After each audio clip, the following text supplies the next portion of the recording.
La mitología de los pueblos indígenas de la zona afirma que el dios del trueno vive dentro de las cataratas. El nombre que llevan hoy, Cataratas del Niágara, se basa en una palabra nativa americana que significa literalmente un ruido atronador. Y así puedes imaginar lo desconcertante que fue para los residentes de la zona justo después de la medianoche del 30 de marzo de 1848, cuando el trueno se detuvo repentinamente. Fue una batalla épica de los elementos, de viento y agua y hielo, lo que causó el extraordinario día en que las cataratas del Niágara se secaron. Es una historia que merece ser recordada. Se especula que las cataratas del Niágara en Canadá tienen unos 12.000 años de antigüedad. Los glaciares en retirada formaron los grandes lagos, y las cataratas se crearon cuando el agua que fluía entre el lago Erie y el lago Ontario pasó por el empinado escarpado del Niágara. Las cataratas impresionan no solo por su altura.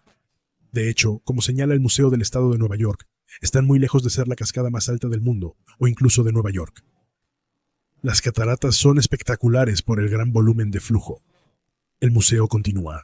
No obstante, la caída de más de 6 millones de pies cúbicos de agua por minuto, a unas 25 millas por hora, precipitándose de 70 a 190 pies a lo largo de 3.000 pies, la convierte en una maravilla natural mundial. No hay consenso sobre los primeros europeos en descubrir las cataratas del Niágara. Es posible que el explorador Jacques Cartier haya sido informado de las cataratas por los pueblos indígenas en 1535 y los europeos podrían haberlas visto tan temprano como en 1604, cuando una expedición bajo Samuel de Champlain exploró Canadá. Una descripción y grabado de las cataratas fueron incluidos en un libro del sacerdote francés Louis Hennepin, quien posiblemente las vio en 1678. Sin embargo, ese grabado no es una representación precisa, y Hennepin describió las cataratas como si fueran más de 3 veces su altura real. El oficial del ejército británico y naturalista Thomas Davis pintó una acuarela de las cataratas después de la guerra franco-indígenas. Se cree que la acuarela de 1762 es la primera representación precisa de las cataratas hecha por un testigo presencial. El potencial económico del río y las cataratas se reconoció pronto. Un oficial del ejército francés, llamado Daniel Jonquere, desvió por primera vez un canal para alimentar un molino de agua por encima de las cataratas en 1750. El Museo de Arte Americano de la institución Smithsonian indica que desde el siglo XIX, los propietarios y empresarios han estado desarrollando atracciones, hoteles e instalaciones turísticas, así como molinos y fábricas que invadieron las orillas del río de las cataratas. La base de datos de marcadores históricos señala que en 1805 el estado de Nueva York vendió la tierra alrededor de las cataratas y se establecieron molinos y otros negocios que utilizaban el río Niágara para obtener energía. Estas industrias brindaron los servicios necesarios a la comunidad local, contribuyendo a la prosperidad de la zona. El río Niágara, frontera entre Nueva York y Alto Canadá, fue escenario de muchos combates durante la guerra de 1812. Fue nuevamente escenario de lucha en 1837, en lo que se llamó el Asunto Caroline. Tropas británicas cruzaron el río, capturaron y quemaron el vapor estadounidense Caroline, cuando este se usó para trasladar hombres que apoyaban un movimiento armado de independencia canadiense por encima de las cataratas. El barco se averió y cayó por las cataratas. El incidente provocó una disputa diplomática entre Estados Unidos y Gran Bretaña, que se resolvió con el Tratado de Webster-Ashburn en 1842. Una escalera fue construida en el lado americano de Table Rock en la década de 1820 y un servicio de ferry cruzaba el río en ese tiempo. En septiembre de 1846 se bautizó a un barco de vapor de rueda lateral de 78 pies llamado la Maid of the Mist. El barco fue nombrado en honor a una leyenda nativa americana sobre una joven salvada por el dios del trueno de caer por las cataratas. En ese momento, el barco de vapor con capacidad para 100 personas no era un barco turístico para ver las cataratas, sino parte de un servicio de ferry entre Nueva York y Toronto. Fue solo después de que el negocio del ferry fue eliminado con la construcción del primer puente colgante, más tarde en 1848, que los dueños de la Doncella de la Niebla tuvieron la idea de usar el barco para llevar a los turistas más cerca de las cataratas. Las cataratas atraían a visitantes famosos, cuyos informes contribuían a su reputación. Según la revista Smithsonian, visitar las cataratas del Niágara era casi una experiencia religiosa. Cuando sentí cuán cerca de mi creador estaba de pie, escribió Charles Dickens en 1842, el primer efecto, instantáneo y duradero del tremendo espectáculo, fue la paz. Alexis de Tocqueville describió una oscuridad profunda y aterradora en su visita en 1831. Las cataratas ya se asociaban con la nueva tradición de la luna de miel. La tradición de la luna de miel se originó en Inglaterra y representaba un viaje que hacía una pareja recién casada para visitar a familiares que no asistieron a su boda. La primera luna de miel conocida en las cataratas del Niágara fue la del acaudalado sudafricano Joseph Alston y Theodosia Burr, hija del vicepresidente de Estados Unidos Aaron Burr, en 1801. En 1804, las cataratas fueron visitadas por otra pareja de recién casados, la heredera de Baltimore Elizabeth Patterson y Jerome Bonaparte, hermano menor del emperador francés. Su matrimonio se aborda en otro episodio de El hombre de la historia. La apertura del canal de Erie en 1825 hizo las cataratas más accesibles, impulsando el comercio y permitiendo el acceso a la clase media, desarrollando así la reputación del área como un lugar para los recién casados. Según un periodista de 1839, parejas canadienses y estadounidenses, en su luna de miel, se arrullan cerca de las cataratas del Niágara durante su breve periodo de locura amorosa, según cita Turismo de las Cataratas del Niágara. La primera versión del famoso Hotel Clifton, en el lado canadiense de las cataratas, se construyó en 1835. El hotel y otro construido después de que el primero se quemó en 1898 serían icónicos para los recién casados durante casi un siglo, antes de que el segundo fuera destruido por un incendio en 1933. Así, las cataratas del Niágara eran un lugar bullicioso en 1848. La ciudad de Niágara, Nueva York, tenía una población de 1,277, según el censo de 1840. Las fábricas y molinos junto al río aprovechaban la fuerza del agua, mientras los visitantes y recién casados gozaban de la hermosura de las cataratas. Luego, justo después de la medianoche del 29 de marzo, el rugido cesó. Según el Buffalo Express del 30, anoche a las 11, las fábricas alimentadas por las aguas de este imponente río operaban a plena capacidad. Y a las 12 en punto, el agua se cerró de repente.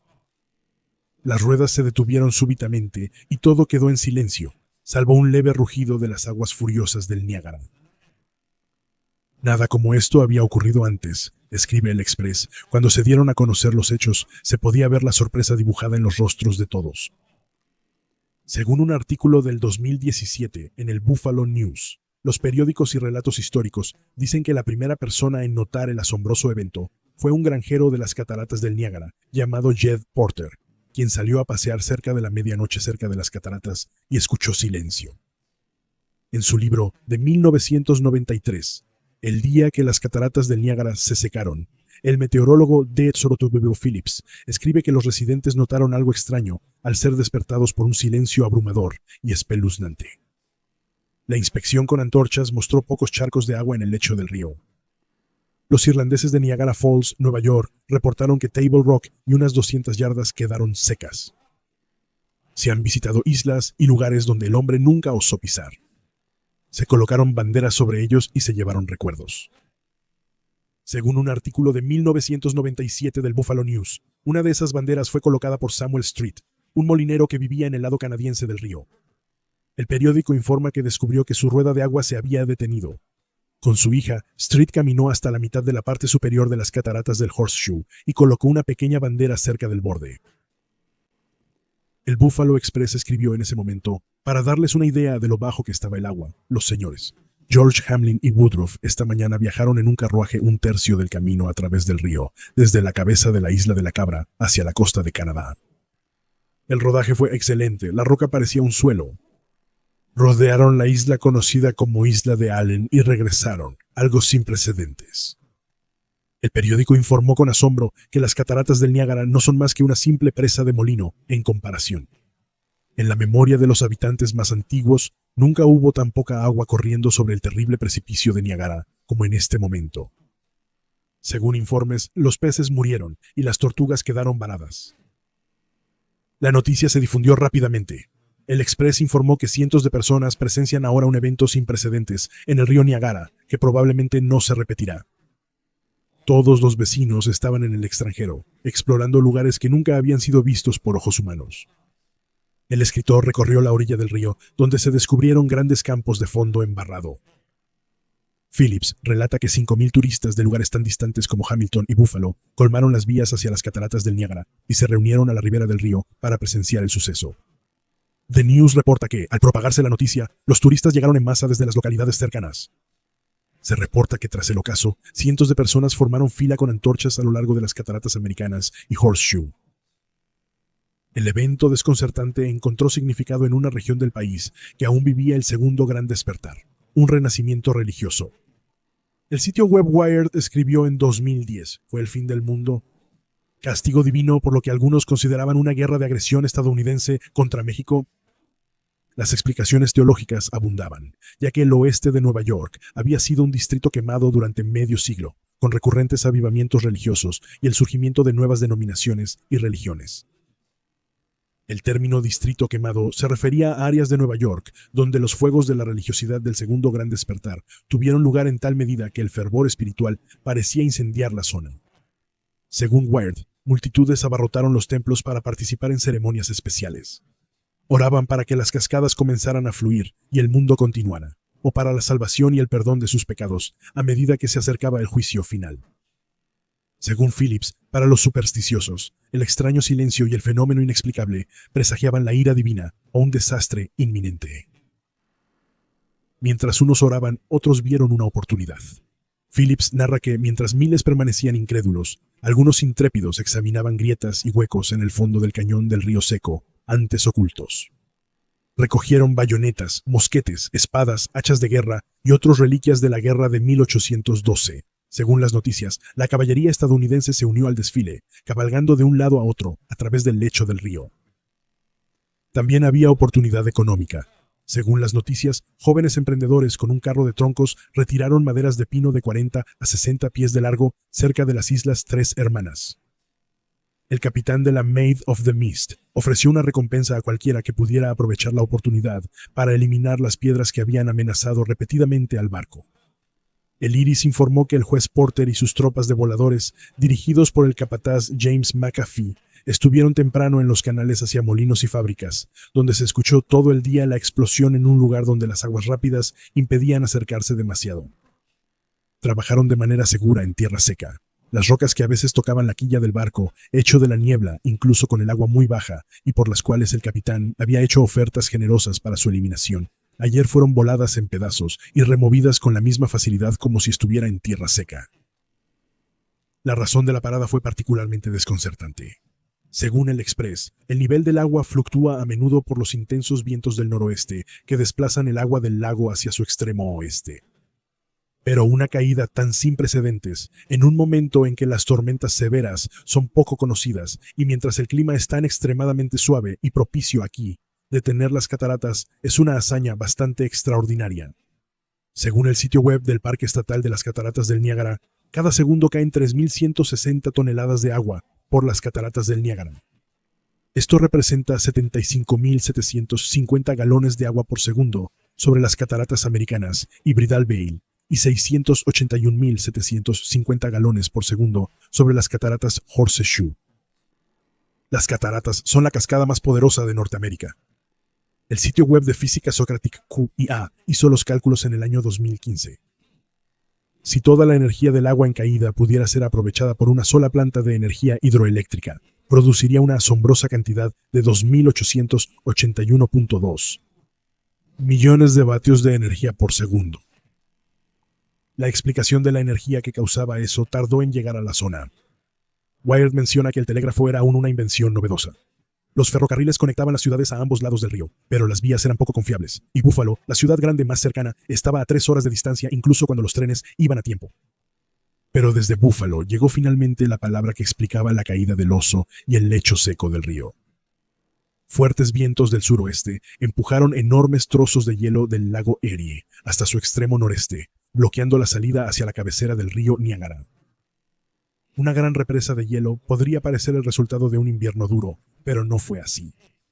Según Phillips, el invierno de 1847-1848 no fue excepcionalmente frío, y el grosor del hielo en el lago Erie fue normal. De hecho, ese invierno fue unos 2 grados más suave de lo normal. De hecho, el hielo se estaba rompiendo, pero como es común en marzo, Phillips señala que normalmente para finales de mes el lago está despejado, excepto por el viento del este cerca de Buffalo, donde los vientos y corrientes concentraban el hielo a la deriva. Los vientos del oeste, que soplan casi 400 kilómetros de agua abierta, rompen el hielo en enormes trozos y lo remodelan en crestas y vigas de hielo. Eso es común, pero el evento que secó las cataratas en 1848 fue simplemente un cambio en el viento. El viento cambió de dirección, impulsando el hielo hacia el sur y el oeste. Según Phillips, la combinación de vientos, olas y corrientes del lago creó una presa sólida de cientos de miles de toneladas de hielo en el cuello del lago. Pero la presa improvisada no resistió. Después de unas 30 horas, poco después del anochecer del 31 de marzo, el viento cambió de dirección y debilitó la barrera de hielo, según Buffalo News. La presión del lago Erie envió una pared de agua por el río, surgiendo sobre las cataratas con un rugido poderoso. Hace 175 años, las cataratas del Niágara se secaron durante 30 horas. ¿Qué tan importante es eso en realidad? He aquí una medida interesante. Nunca había sucedido antes y nunca ha sucedido desde entonces. Nunca en ninguna otra época en la historia humana registrada, las condiciones se han unido de tal manera que una presa de hielo literalmente bloqueó las cataratas del Niágara. Fue tan extraordinario que Phillips señala que 30 años después del evento, se les pedía a los testigos supervivientes que firmaran declaraciones atestiguando el hecho de que estuvieron allí el día que las cataratas del Niágara se secaron. Phillips Wright afirmó que es improbable que se repita, ya que en invierno se construye una barrera de hielo para prevenir represas y proteger las plantas hidroeléctricas. Aunque las cataratas pueden congelarse en la superficie, el río y las cataratas aún fluyen con fuerza debajo del hielo, a pesar de que éste pueda ser lo suficientemente grueso para caminar sobre él. En 1969, el Cuerpo de Ingenieros del Ejército de los Estados Unidos desaguó las cataratas americanas usando una presa de contención para estudiar las cataratas y la erosión. Pero eso fue solo las cataratas americanas, que representan solo una décima parte del agua que cae sobre las cataratas de la Herradura canadienses. Solo una vez se ha silenciado su poderoso rugido, relata Phillips, en esa memorable noche de marzo de 1848. No se conocen fotografías del día en que las cataratas del Niágara se secaron. The Buffalo News señala que nadie que aún esté vivo recuerda este fenómeno, por lo que tenemos que aceptar la evidencia de nuestros antepasados que vivieron en la frontera del Niágara en ese frío invierno de 1848. Y en los ecos de sus palabras, tenemos la única historia de un evento que parece haber sido absolutamente único. Un día en que el impresionante poder de la naturaleza fue retenido por el impresionante poder de la naturaleza. Es un ejemplo de verdad, más extraña que la ficción, y una historia que merece ser recordada. Esperamos que hayas disfrutado este episodio de El Hombre de la Historia. Visita nuestra comunidad en thehistoryguy.locals.com, sitio web en thehistoryguy.com, mercancía en teespring.com, o reserva un mensaje especial del Hombre de la Historia en Cameo. Suscríbete para más episodios sobre historia olvidada.